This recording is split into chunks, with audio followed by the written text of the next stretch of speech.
All right, today we are going to break down one of the biggest milestones for pretty much every German learner out there, the B1 DTZ exam. We're going to give you some of the sharpest strategies for two of the toughest sections so you can walk in there feeling totally confident. So, if you've been looking at this exam and feeling just a little bit stressed out, you are definitely not alone. The Deutsch test for Zuwanderer, or DZT as it's known, can feel like this massive hurdle, especially when you're trying to prove your skills under pressure. But hey, don't worry, that is exactly why we're here. In this explainer, we're going to transform that anxiety into real confidence by giving you a clear, structured game plan for the reading and speaking sections of the exam. First up, let's talk about the Lesen, or the reading part of the test. You know, the key here isn't just about understanding German. It's really about understanding how the test thinks and learning to avoid the clever little traps it sets for you. This right here, this captures a core piece of wisdom from people who've been through this. If an answer in the reading section feels way too easy, it's probably a trap. The exam is specifically designed to test how carefully you read, and those obvious-looking answers often hide one tiny detail that makes them totally wrong. So, how do you beat this trap? Well, there's a simple three-step strategy. Let's use a classic example. Imagine the question asks for a place for a vegetarian to eat on a Saturday, midday. You see two ads, one for a vegetarian restaurant and another for a Chinese restaurant with vegetarian options. The first one seems perfect, right? Obvious. But that's the trap. It's all in the details. The vegetarian place is only open on Saturday evenings. The Chinese restaurant, though, it's open all day.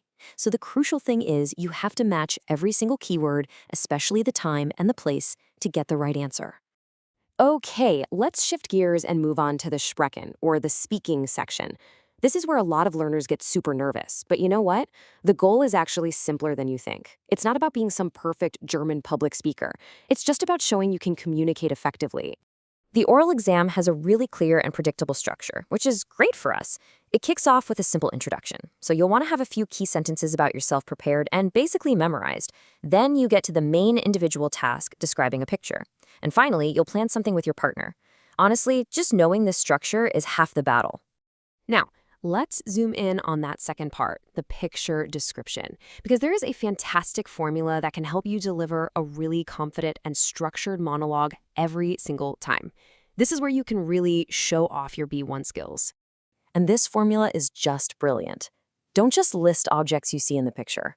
First, describe the basics, the who, what, where. Then you interpret what's going on. What's the mood? What do you think the situation is? After that, and this is so important, you connect it to a personal experience. Finally, compare the situation to how it is in your home country. This four-step process takes you from just seeing a picture to actually having a meaningful conversation about it. And to really level up that interpretation step, you need the right language.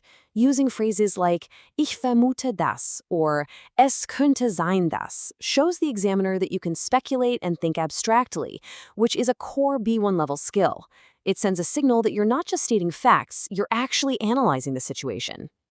All right, now for the final part of the speaking test, planning something together with your partner.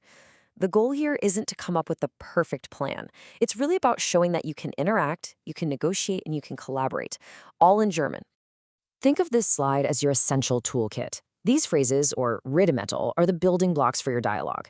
The examiner wants to hear you make suggestions with "wir könnten" and agree with "das ist eine super Idee," and even disagree politely and offer a counterproposal.